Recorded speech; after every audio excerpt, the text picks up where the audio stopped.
Bendiciones en Cristo, y antes de dar inicio a este estudio bíblico, déjeme compartirle que hoy sería el último estudio bíblico en vivo que transmito y hasta nuevo aviso les diremos cuándo retomaremos estos estudios en vivo. Por lo pronto, pues déjeme recordarle que durante casi 4 años hemos estado compartiendo estos estudios miércoles tras miércoles. Entonces tenemos ahí grabados alrededor de 200 estudios de la Biblia, y pues la invitación es para que si usted gusta pueda ir a la página de la iglesia en Facebook, de la Iglesia Bautista del Renuevo, Coacalco, o también en YouTube. Me parece que suben estos estudios. Entonces de aquí a que nos volvamos a mirar una vez más, pues por lo pronto ahí están esas enseñanzas a su disposición, y también la invitación para que nos acompañe todos los domingos allá en las instalaciones de nuestro templo, en la Iglesia Bautista del Renuevo, en Bosques del Valle, Coacalco, Estado de México. Así es que serán bienvenidos, y pues durante todo este tiempo gracias por acompañarnos. Así es que, como le comentaba, hasta nuevo aviso les diremos cuándo retomaremos estos estudios en vivo, pero no sé la fecha todavía. Bueno, estaremos al pendiente. Vamos a abrir nuestras Biblias, por favor, en el Antiguo Testamento, en el libro de Deuteronomio, y hoy vamos a ver el estudio titulado Deja de quejarte, mejor confía en Dios. Deja de quejarte, mejor confía en Dios. Y parte de esta enseñanza la tomaremos en la vida del pueblo de Israel, cuando Dios los redimió, los rescató de esa esclavitud en donde se encontraban en Egipto, bajo la opresión de Faraón. Y recordemos que son tipo en la Biblia. Faraón es un tipo de Satanás, del príncipe de las tinieblas, y Egipto es un cuadro o figura del mundo, de ese mundo atractivo, seductor, pero esclavizante. Bueno, de ahí Dios los rescató para llevarlos a la tierra prometida. Entonces, Dios siempre tiene un propósito, y diremos el mejor propósito. Y en este caso, el mejor propósito para su pueblo era sacarlos, liberarlos de esa esclavitud del opresor, tanto de Satanás como de ese mundo, para llevarlos a la tierra que fluye leche y miel. Esa era la promesa, o fue la promesa, y se cumplió esa promesa más adelante con la siguiente generación. Pero también podemos aplicar esta enseñanza a nuestra vida, que Dios nos ha rescatado de la opresión de Satanás, del padre de mentira que es él. Dios nos ha rescatado del mundo, de ese mundo atractivo, seductor, pero que va contra la voluntad de Dios. Y Dios nos ha rescatado de ese estilo de vida corrompido, de pecado, y que iba a la condenación eterna, y nos rescató a través de la obra perfecta de Cristo en la cruz del Calvario, el Cordero de Dios que quita el pecado del mundo, para llevarnos a la tierra prometida. ¿Qué representa bajo el nuevo pacto a los cristianos que estamos bajo este Nuevo Testamento, nuevo pacto en Cristo? Bueno, representa la vida abundante en Cristo. El Señor Jesucristo dijo: yo he venido para que tengan vida y para que la tengan en abundancia. Ahora, ¿abundancia en qué? Abundancia en fe, en amor, en gozo, en paz, en santidad, etcétera. Una vida abundante, plena en Cristo Jesús.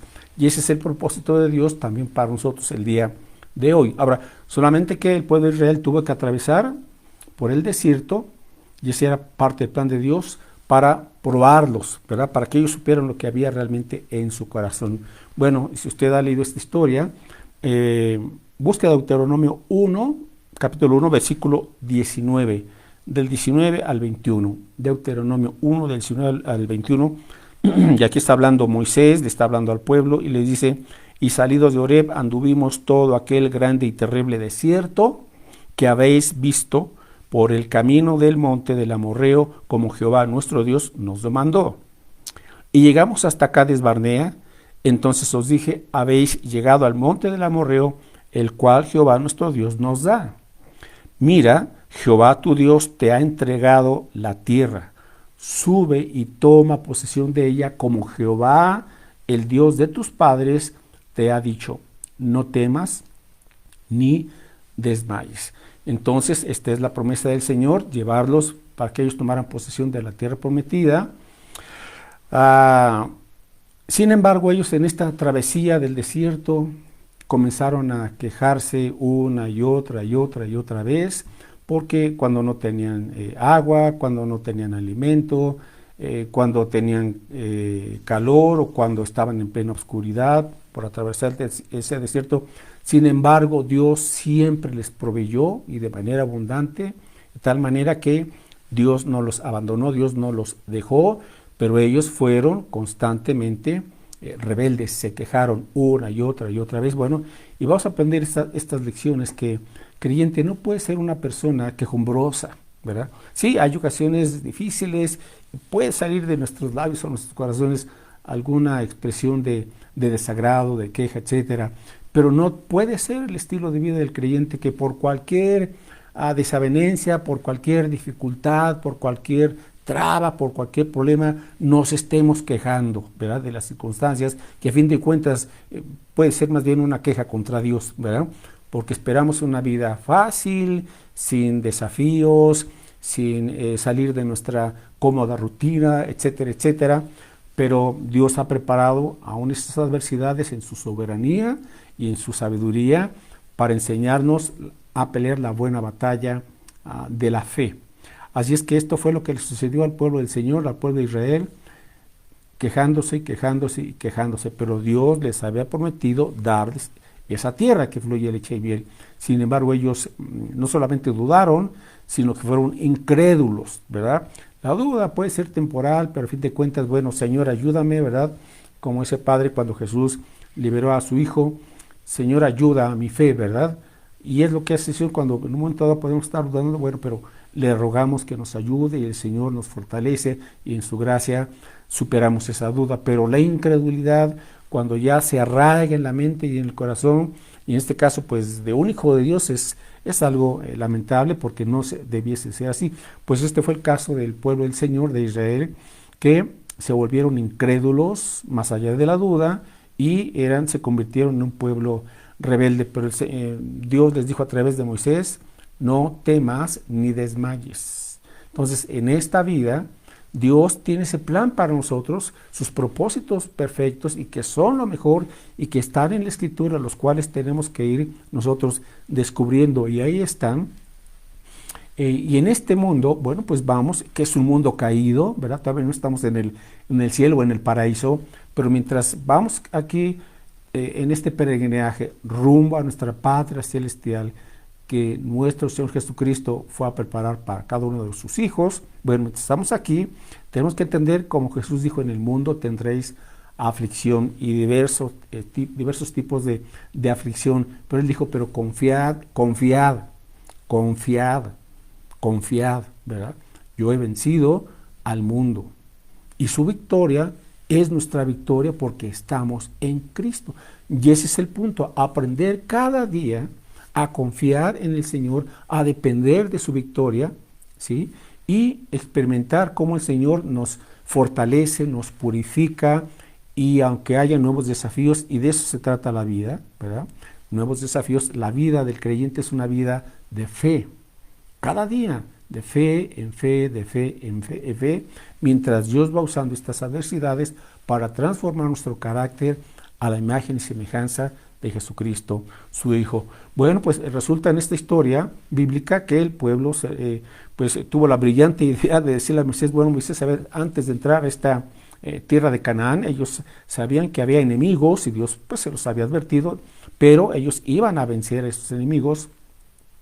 Ellos le propusieron a Moisés: pues envía 2 espías, uno representando a cada tribu de Israel, para checar cómo está la tierra, para reconocerla, para ver cuál es su situación, y de regreso, bueno, pues que nos traigan una razón de su camino y por dónde hemos de subir. Bueno, ese no era el plan de Dios, pero Dios lo permitió, ¿verdad? Lo hicieron así, y cuando ellos regresaron, ¿verdad? Dice aquí en Deuteronomio 1:25, y los 12 espías, entre esos 2 espías estaban 2 que fueron la excepción: Caleb y Josué. Y dice el versículo 25 de Deuteronomio 1: y tomaron en sus manos del fruto del país, de la tierra prometida, que era un fruto enorme, higos, vid, etcétera, etcétera. Y dice aquí que nos lo trajeron y nos dieron cuenta y dijeron: es buena la tierra que Jehová nuestro Dios nos da. O sea, Dios ya había prometido y Dios lo iba a cumplir.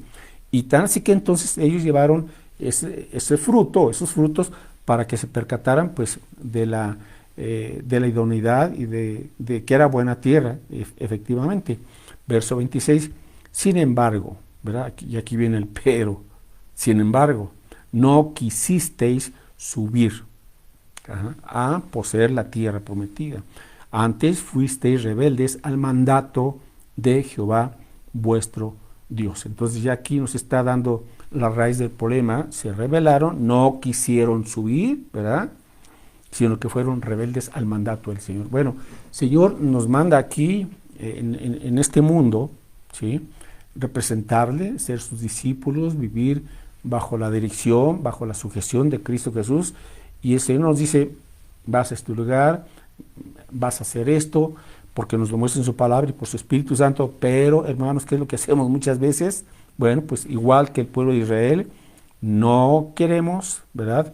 No queremos subir, o sea, no queremos avanzar. Recuerden que la vida cristiana es una vida de progresión, de crecimiento, de avance en la fe, en el amor, en la esperanza, en fin.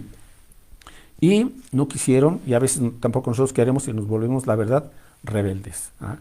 Rebeldes, o rebeldes activos o rebeldes pasivos, ¿verdad? Cuando alguien hace huelga de brazos caídos, o que no están apedreando a la empresa, etcétera, sino simplemente no trabajan, no hacen nada, esa rebeldía pasiva. Bueno, y dice versículo 27, acompañado de esa rebeldía, ¿no?, de esa incredulidad, dice, murmurasteis, o sea, comenzaron a quejarse en vuestras tiendas, en su lugar, en sus carpas, ¿verdad? Entonces ahí me imagino a las familias enojándose, discutiendo, y por qué Dios nos sacó de Egipto, estábamos mejor allá, aunque Satanás o Faraón estaba oprimiendo a más no poder y exprimiendo, ¿verdad? No, pero ellos decían, mejor no hubiéramos salido, y qué propósito tiene Jehová, que nos aborrece, ¿verdad? Nos ha sacado de tierra de Egipto para entregarnos en mano del amorreo, o sea, del enemigo, para destruirnos. Bueno, qué forma de pensar tan distorsionada tenían de Dios el pueblo de Israel. Y saben, los creyentes nos estancamos, no queremos subir en fe, no queremos obedecer lo que Dios dice, porque, no, es que Dios no quiere lo mejor para mí. Entonces comenzamos a idear nuestros propios planes, comenzamos a buscar según nuestras propias pasiones o sentimientos, o bajo la ley del menor esfuerzo, ¿verdad? Y ahí es cuando comenzamos a tropezar, a fracasar, y le echamos la culpa a Dios por si fuera poco, ¿no? Cuando en realidad Dios dice, yo quiero lo mejor para ti. Ahora, lo mejor es lo que Dios dice en su palabra, no lo que yo siento, ¿verdad?, o que me conviene carnalmente. No, lo mejor es lo que glorifica a Dios, lo mejor es lo que agrada al Señor, lo mejor es su buena voluntad, que es buena, agradable y perfecta.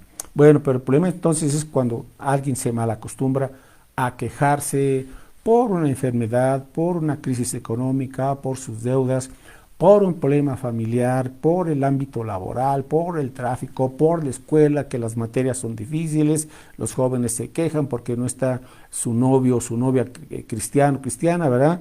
No dudes del Señor. Así es que vuelve a repetir aquí el Señor a través de Moisés, versículo 29, entonces os dije, no temáis ni tengáis miedo de ellos. Ok, dos problemas que menciona aquí Moisés. Uno es el temor, ¿verdad? Y el miedo, y el otro es la incredulidad. No temáis, no tengas miedo de ellos. Y sabe, todos enfrentamos de una u otra forma cierta medida de temor o de miedo ante la vida, ¿sí? Las incertidumbres, no sabemos el día de mañana qué será, si bueno o malo, pero ¿sabe qué? El punto para vencer esa actitud de estarnos quejando, que a fin de cuentas nos quejamos de las circunstancias, pero realmente es una queja contra el Señor.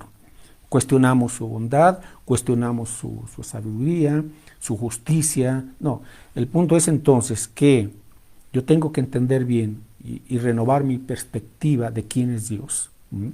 A la luz de lo que enseña su palabra, a la luz de lo que enseña la Biblia. ¿Ah? Entonces, cuando comenzamos a ajustar nuestro enfoque, que debiese ser el enfoque correcto, ¿verdad? Que la razón de la vida, ahora para el creyente, es Cristo. Para Él vivimos. Si pues morimos o vivimos, somos del Señor. Así pues, dice la Escritura, que ya no vivamos para nosotros, sino para aquel que murió y dio su vida y resucitó por nuestro Señor Jesucristo. Entonces, ¿cómo superar esta cuestión de las quejas? ¿Sabe? No puede haber un creyente gozoso y feliz cuando está en constante queja. O sea, hay una contradicción. Entonces, tenemos que aprender a superar, y vamos a ver ahorita cómo lo hacemos, superar esa actitud de queja, de desánimo, de miedo, de temor, y de entrar ya en una complacencia, ¿verdad? En donde ya nos paralizamos y ya no queremos que Dios nos mueva de nuestro lugar o zona de confort. Dios ya nos ha bendecido tanto que decimos ya no estamos más retos y más desafíos, pero ¿sabe qué? Que tiene que aprender a vivir por fe. Y usted tiene que estar realizando en su vida algo que le lleva a depender de Dios, a estar clamando al Señor y tener esa fe y confianza. Y no decir, no, pues ya, yo ya no quiero pelear ninguna batalla de la fe, ya aquí cruzadito de brazos, esperar a que Cristo venga por mí. No, ¿verdad? Tenemos que pelear esa buena batalla y confiar en la victoria de Cristo y confiar en que Él siempre nos da las herramientas necesarias para vencer. Como alguien dijo que Dios no nos llevará a un lugar o a una situación en donde Él no nos dé tanto su gracia como su poder para protegernos y para capacitarnos para hacer su voluntad. Entonces, cuando Dios nos dice, esta es mi voluntad, este es el camino, entonces tenemos que dejar de mirar a los gigantes, dejar de mirar cuán altas son esas murallas, que fue lo que ellos dijeron. O sea, se enfocaron en el problema, en las circunstancias, en lo difícil, en vez de enfocarse en el poder de Dios. Verso 32 de Deuteronomio 1:32 dice, y aún con esto, les dice Moisés, no creísteis a Jehová vuestro Dios. O sea, el remedio para la queja es la fe, la confianza en Dios, en su poder, ¿verdad? Pero el creyente precisamente entra en ese círculo vicioso de murmuración, de quejarse, se amarga, ya no confía en Dios y se comienza a desviar del camino y toma su propio camino.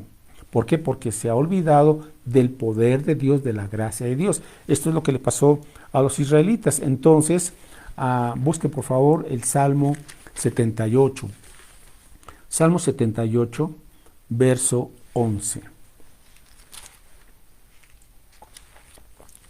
Bueno, el Salmo 78, verso 11, dice de la siguiente manera, sino que se olvidaron de sus obras, de las obras de Dios y de sus maravillas que les había mostrado. Este salmo relata el caminar del pueblo de Israel y lamentablemente un caminar infiel. Fue esa generación de casi 2 millones de israelitas no entraron a la tierra prometida. Solamente entraron de esos 2 millones, tanto Josué como Caleb, porque en ellos había otro corazón, otro espíritu, otra mentalidad, otra actitud, que era una actitud de fidelidad en Dios, de fidelidad y de confianza y de poder en las maravillas del Señor. Dice aquí, se olvidaron de las obras del Señor. Y ese es uno de los problemas, ¿verdad? Que nos olvidamos cuántas bendiciones y cuántas veces se ha manifestado el poder de Dios en nuestra vida. Si usted es creyente, si usted es un hijo de Dios, por supuesto que usted tiene manifestaciones de la gracia, del poder del Espíritu del Señor, comenzando por la salvación. Y de ahí bendiciones diarias que a veces las damos por sentadas y no nos sentamos a reflexionar y a ser agradecidos con Dios por las bendiciones que son diferentes cada mañana. Su fidelidad se renueva, su misericordia son nuevas cada mañana. Y eso es lo que tenemos que aprender a ser agradecidos con Dios, confiar en su poder, en sus maravillas, no olvidarnos del poder del Señor. Y también ahí mismo en el Salmo 78, en el versículo 42, dice aquí, no se acordaron de su mano, o sea, de su poder, del poder de Dios, no se acordaron del día que los redimió de la angustia. ¿Y cuál era la angustia de Israel? Bueno, cuando estaban como esclavos, tratados como esclavos, explotados y oprimidos por Faraón, por el príncipe de las tinieblas. Mis hermanos, pues así estábamos antes de venir a Cristo Jesús, angustiados. Nos faltaba paz, nos faltaba confianza, gozarnos en Dios, dar gracias por la vida, por muchas situaciones.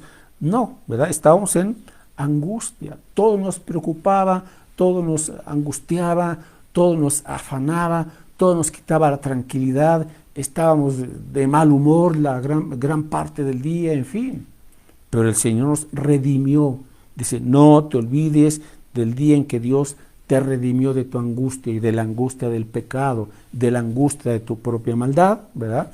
Dios te redimió, es decir, Él te compró por precio, que fue la sangre de Cristo, por el poder de su Espíritu Santo. Él transformó tu corazón, te dio esa fe, te dio ese nuevo nacimiento espiritual y te trasladó de las tinieblas a su luz admirable. Estás ahora en el reino de Cristo. Entonces, y si estamos en el reino de Cristo, estamos luchando contra el reino de las tinieblas porque estamos ahora en la voluntad de Dios y el enemigo y el mundo y la carne se nos van a oponer. Pero cuando tenemos ese entendimiento de que habrá esa lucha, pues no te preocupes, ni tengas miedo, ni te angusties, porque Dios nos ha prometido contar con su gracia, con su favor, con el poder y presencia de su Espíritu Santo para que tengamos victoria de día en día. A veces sí, vamos a caer, a ceder. Estamos en un mundo que ha sido contaminado por el pecado. Bueno, pero Cristo está en nosotros y Él nos ayuda. Quisiera solamente concluir con algunos pensamientos al estar estudiando por ahí un tema de un pastor de apellido Tripp. Él nos comparte que precisamente una de las maneras en las cuales podemos superar este asunto de la falta de fe, de la incredulidad, de murmurar y de quejarse, y mejor ser agradecidos, llenos de confianza, llenos de valor, enfrentar la vida, ¿verdad? Y no ser controlados por el miedo, sino ser controlados por la fe en el Señor, por la fe de Cristo Jesús. Y estas 5 preguntas nos comparte este pastor, nos conducirán o al temor o a la esperanza. 5 preguntas que, ¿sabe usted? Nos las estamos haciendo constantemente a través del día. Ahora, ¿cómo responda uno a esas preguntas? Pues es lo que nos va a permitir vivir con esperanza, con el gozo, con una vida llena de fe, por el poder del Espíritu de Dios, ¿no? Ok, primera pregunta ¿es Dios bueno? ¿Es Dios bueno? Cuando usted enfrenta ciertas situaciones, bueno, se pregunta, ¿y por qué me está pasando esto? Y consciente o inconscientemente, bueno, si soy ya creyente, si estoy ya en el camino del Señor, si soy discípulo de Jesús, esto está pasando, que esto me está mostrando que Dios es bueno. Ok, el asunto es que desde la perspectiva perfecta y eterna de Dios, no siempre algo parece bueno, nos parece bueno. Él es infinito, somos finitos y muy limitados en todos los aspectos. Entonces, a veces es difícil aceptar que Dios sabe qué es lo mejor para nosotros. Ajá.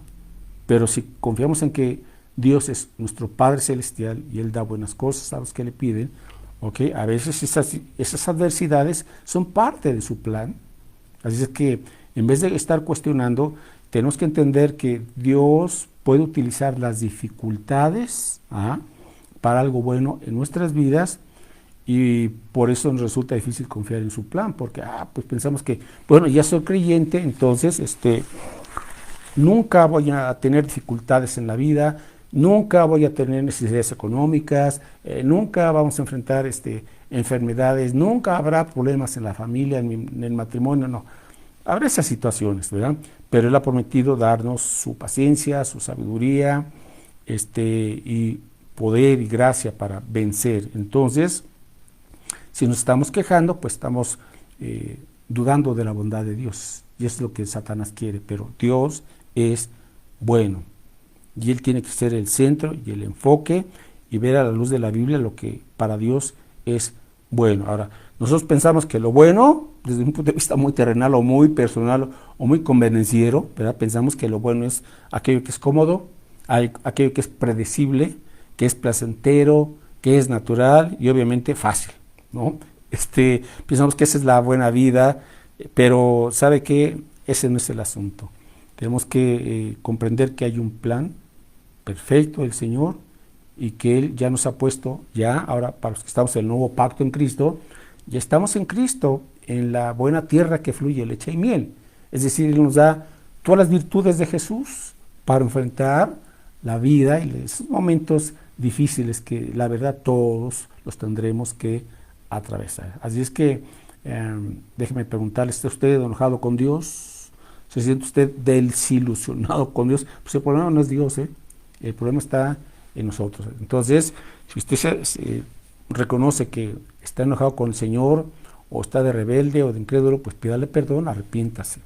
Y Dios le perdona y adelante le restaurará. Entonces, Dios nunca deja de ser bueno. Él nunca cambia, Él es perfectamente bondadoso. Segunda pregunta, ¿cumplirá Dios lo que prometió? Nos preguntamos cuando enfrentamos X situación o tenemos un plan, ¿verdad? ¿Cumplirá Dios lo que prometió?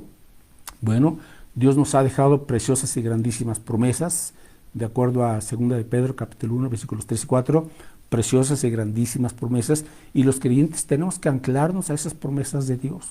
Las promesas de Dios, no nuestros caprichos, las promesas de Dios. Entonces hay que conocerlas, por eso hay que leer y leer y leer y leer la Biblia, alimentarnos, memorizar esas promesas preciosas, y cuando tengamos un proyecto, un desafío, una nueva situación, bueno, pues tomamos las promesas del Señor y confiamos en Él.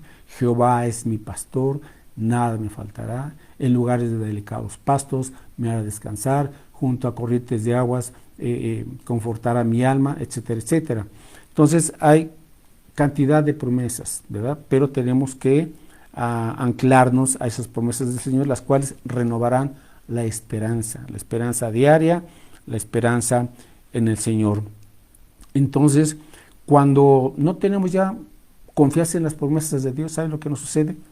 Nos paralizamos.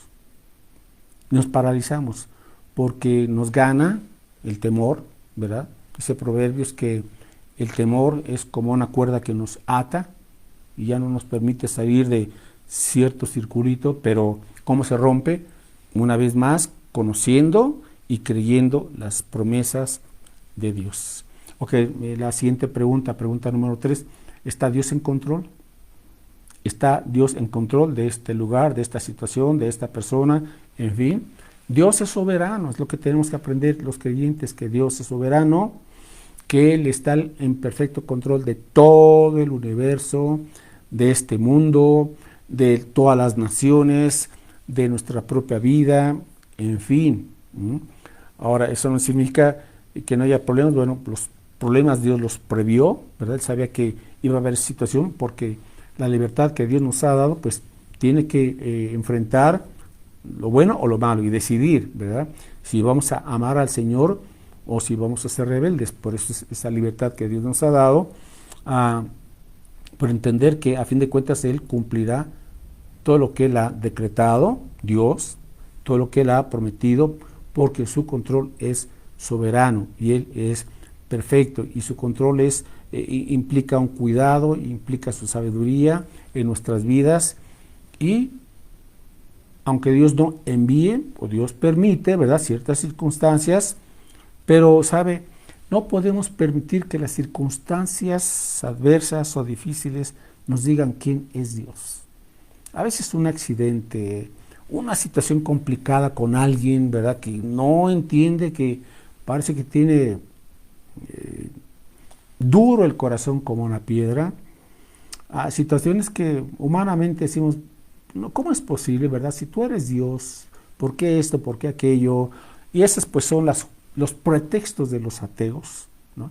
¿Y por qué existe la maldad? ¿Y por qué los niños se enferman? ¿Y por qué existen guerras? Bueno, sabemos que todo eso entró por el pecado de Satanás por un lado y por otro lado nuestro propio pecado, y el pecado produce consecuencias, ¿verdad?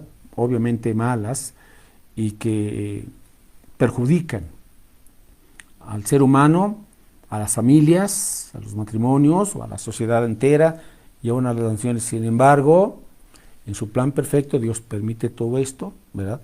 Él es soberano y Él usa todo esto para cumplir sus propósitos y nos demos cuenta pues de lo que hay en nuestro corazón, que es maldad, hasta que venimos a Cristo y Él nos da su Espíritu Santo y nos da un corazón nuevo, una nueva naturaleza. La cuarta pregunta, ¿tiene Dios el poder necesario? ¿Tiene Dios el poder necesario? Ahora, simple y sencillamente observe esto, que el poder de Dios es tan grande que Él gobierna la vida y la muerte. Nada más, Dios gobierna la vida y la muerte. Dios ha establecido para cada persona cierta cantidad de tiempo y de vida. Ni un minuto más, ni un minuto menos. Porque Dios tiene el poder completo, perfecto y absoluto. Y Dios tiene también, y Él gobierna igual sobre la muerte. ¿Hasta cuándo nos llamará?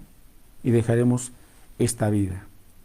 Para pasar o a la condenación eterna o a la vida eterna si estamos en Cristo. Si rechazamos a Cristo, pues tendremos esa muerte eterna. Pero si nos arrepentimos y vinimos a la cruz de Cristo, sabiendo que Él y creyendo que Él derramó su sangre preciosa para lavarnos, perdonarnos y limpiarnos de toda maldad y hacer posible que la justificación de Cristo, la justicia de Cristo, sea atribuida a nuestro favor y puesta a nuestra cuenta, y Él llevó nuestra maldad en la cruz sobre su cuerpo, bueno, pues entonces tendremos que entender que aunque Él murió, ese fue el plan del Señor, porque el pecado se tenía que pagar y su justa ira se tenía que manifestar. Bueno, pues todo eso lo asumió Cristo, pero Él venció a la muerte, Él resucitó. ¿Qué más grande poder puede existir en este mundo que vencer a la muerte? ¿Y quién tiene ese poder? Solamente Cristo. Solamente el Señor nos da ese poder. Ajá. Bueno, y un día resucitaremos cuando Él venga en el arrebatamiento y nos lleve a su presencia. Entonces, este asombroso poder de Dios es lo que nos permite a nosotros confiar y enfrentar las vicisitudes de la vida con fe y con valentía. Y no paralizarnos por nuestras debilidades, sino más bien aprender a depender del poder de aquel que todo lo puede. Pues para Dios no hay nada ni difícil ni imposible. Y en último lugar, quinta pregunta, ¿tiene Dios cuidado de mí? ¿Tiene Dios cuidado de mí? Por supuesto. Creyente vivirá cada día bajo ese cuidado del Señor y entender que los atributos de Dios operan a nuestro favor y que Dios nos cuida. Y dice aquí lo siguiente, refiriéndose a nuestro Dios, que su asombroso cuidado me permite abrazar la esperanza que me dan todas sus demás cualidades. La Biblia nunca cuestiona el cuidado de Dios, lo asume y lo declara.